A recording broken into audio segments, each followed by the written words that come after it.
अस्सलाम वालेकुम दोस्तों, मैं आपका दोस्त एडवोकेट मोहम्मद आबाद कुरैशी। आज का जो टॉपिक लेके आया हूँ वो लेके आया हूँ मस्जिद अल अक्सा। मस्जिद अल अक्सा क्यों मुस्लिमों के लिए इतना खास है, क्यों मस्जिद अल अक्सा के लिए इतनी जंगें हो रही हैं और इतिहास में भी बहुत सारी जंगें हुई है। मस्जिद अल अक्सा कहाँ है और कैसी है, किस हालात में है, इसके बारे में पूरी रोशनी इस वीडियो में मैंने डिटेल के साथ बताई है। मस्जिद अल अक्सा का पूरा इतिहास, कब बनी, कैसे बनी, किसके काल में बनी, सारी की सारी चीजें, एक एक बातें पूरी इस वीडियो में डिटेल के साथ बताई गई है। यदि आप मस्जिद अल अक्सा के बारे में जानना और समझना चाहते हैं तो इस वीडियो को पूरा देखें, स्किप बिल्कुल मत करें। तो चलो हम वीडियो को स्टार्ट करते हैं। दोस्तों, मस्जिद अल अक्सा यानी बैतुल मुक़द्दस, जिसकी पूरी हिस्ट्री, पूरा इतिहास आज की एक इसी वीडियो में आपके सामने पेश करेंगे। तो दोस्तों, इस पूरी दुनिया की सबसे पहली मस्जिद मस्जिद अल हराम है और दूसरी मस्जिद अल अक्सा यानी बैतुल मुक़द्दस। जैसा कि किताब सही बुखारी जिल्द नंबर 2 में हज़रत अबू ज़र रदियल्लाहु ताला अन्हु की रिवायत है कि मैंने पूछा, या रसूलुल्लाह सल्लल्लाहु ताला अलैहि वसल्लम, इस ज़मीन पर सबसे पहले कौन सी मस्जिद बनाई गई? तो आप सल्लल्लाहु ताला अलैहि वसल्लम ने फरमाया कि मस्जिद अल हराम।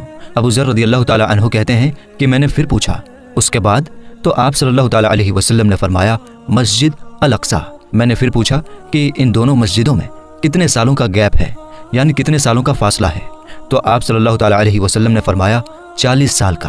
तो दोस्तों, इससे मालूम हुआ कि मस्जिद अल हराम को बनाने के ठीक 40 साल बाद मस्जिद अल अक्सा यानी बैतुल मुक़द्दस को भी बनाया गया।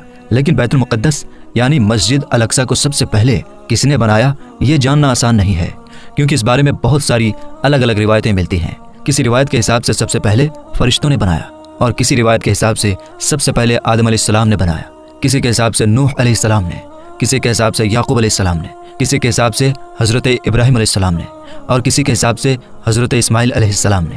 और इस तरह की बहुत सारी रिवायतें मिलती हैं। अब सबसे पहले बनाने की सही रिवायत कौन सी है, ये अल्लाह और उसके रसूल ही बेहतर जानते हैं। खैर दोस्तों, हम बात करेंगे हज़रत सुलेमान अलैहिस्सलाम के बनाने के बारे में कि हज़रत सुलेमान अलैहिस्सलाम ने इसको किस तरह जिन्नातों से बनवाया था। लेकिन ये जानने से पहले आपको यरूशलेम यानी बैतुल मुक़द्दस शहर के बारे में जानना होगा। तो चलिए जानते हैं यरूशलेम यानी बैतुल मुक़द्दस शहर के बारे में। तो दोस्तों, बैतुल मुक़द्दस यानी मस्जिद अल अक्सा, जो इस दुनिया के सबसे पुराने शहरों में से एक शहर है, जो यरूशलेम में मौजूद है, इसका पूरा इतिहास, इसकी पूरी हिस्ट्री आसानी से आप इस वीडियो में समझ पाएंगे। तो दोस्तों, इस शहर को गौर से देखिए, जिसको लोग आज बैतुल मुक़द्दस या फिर यरूशलेम के नाम से भी जानते हैं, जिसको इस दुनिया के सबसे पुराने शहरों में से एक जाना जाता है। अगर दुनिया के इतिहास में से यह दावा किया जाए कि लोगों की सबसे ज्यादा जानें इसी शहर के लिए ली गई हैं, तो ये कहना गलत ना होगा, क्योंकि हिस्ट्री में जितनी ज्यादा जंगें इस शहर को पाने के लिए लड़ी जा चुकी हैं, इतनी ज्यादा जंगें शायद ही किसी और शहर के लिए लड़ी गई होंगी। और दोस्तों, इस शहर के बारे में ये भी मशहूर है कि इस शहर का हर हिस्सा, हर जगह पाको साफ, पवित्र और मुक़द्दस है। और इस शहर को इस दुनिया के तीनों ही इब्राहिमी धर्मों के लोग, जैसे कि यहूदी, ईसाई और मुसलमान, भी हद से ज्यादा मुक़द्दस यानी पवित्र मानते हैं। और दोस्तों, यहूदी धर्म के हिसाब से हमारी दुनिया की शुरुआत इसी शहर से हुई थी।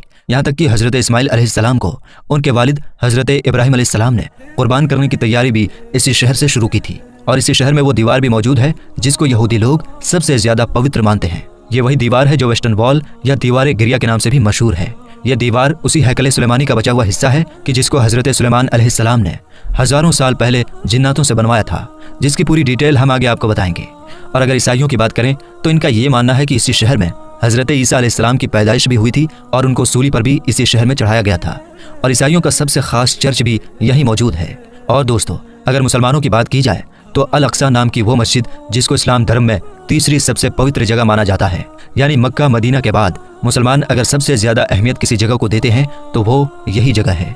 इसके अलावा मुसलमानों के लिए यह शहर सबसे पहला किबला है, क्योंकि काबे से पहले मुसलमान इसी शहर की तरफ मुंह करके नमाज पढ़ा करते थे। मुसलमानों के हिसाब से जब आखिरी पैगंबर यानी हज़रत मोहम्मद सल्लल्लाहु ताला अलैहि वसल्लम जब मिराज के सफर पर गए थे, तो इसी शहर के मस्जिद अल अक्सा के अंदर पैगंबर हज़रत मोहम्मद मुस्तफ़ा सल्लल्लाहु ताला अलैहि वसल्लम के पीछे सभी नबियों ने नमाज पढ़ी थी। और हज़रत सुलेमान अलैहिस्सलाम, हज़रत दाऊद अलैहिस्सलाम के साथ साथ बहुत सारे नबियों और बुजुर्गों की कब्रें भी यहाँ पर मौजूद हैं, जिससे इस शहर का मर्तबा, इस शहर की वैल्यू और भी ज़्यादा बढ़ जाती है। शायद इसी वजह से इस शहर को पाने के लिए बीते इतिहास में मुसलमान और ईसाइयों के बीच जंगें होती रहती थीं। और इनकी ये जंगें सिर्फ 15 या 20 साल तक ही नहीं चली, बल्कि कई सालों तक चलती आई।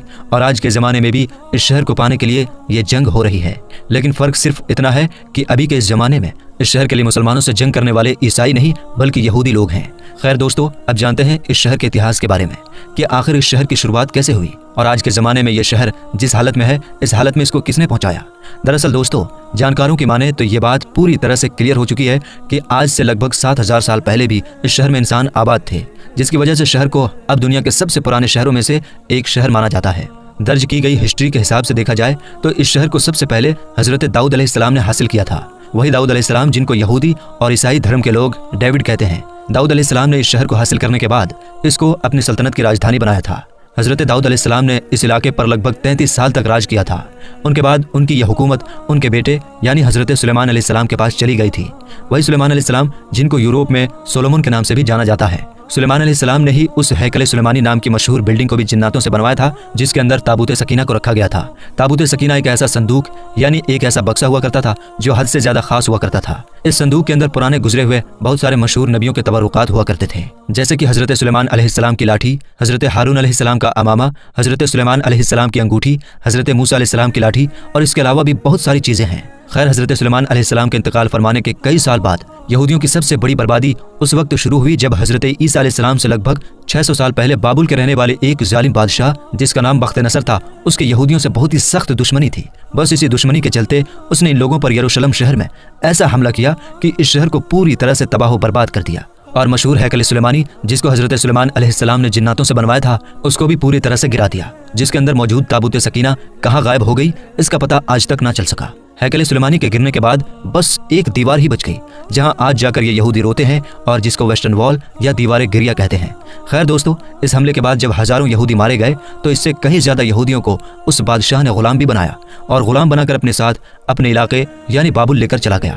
और उसके कुछ सालों के बाद ही यानी 539 ईसा पूर्व में ही साइरस द ग्रेट नाम के एक यूनानी रहमदिल बादशाह ने उस शहर बाबुल पर ही हमला कर दिया, जिस बाबुल शहर के बादशाह ने यहूदियों को तबाह बर्बाद किया था और गुलाम भी बनाया था। खैर, साइरस द ग्रेट ने बाबुल शहर को हासिल भी किया और उन यहूदियों को जिनको जालिम बादशाह बख्त नसर ने गुलाम बनाया था, उन सभी गुलाम यहूदियों को भी आज़ाद कराया और उनको अपने वतन जाने की भी इजाज़त दे दी।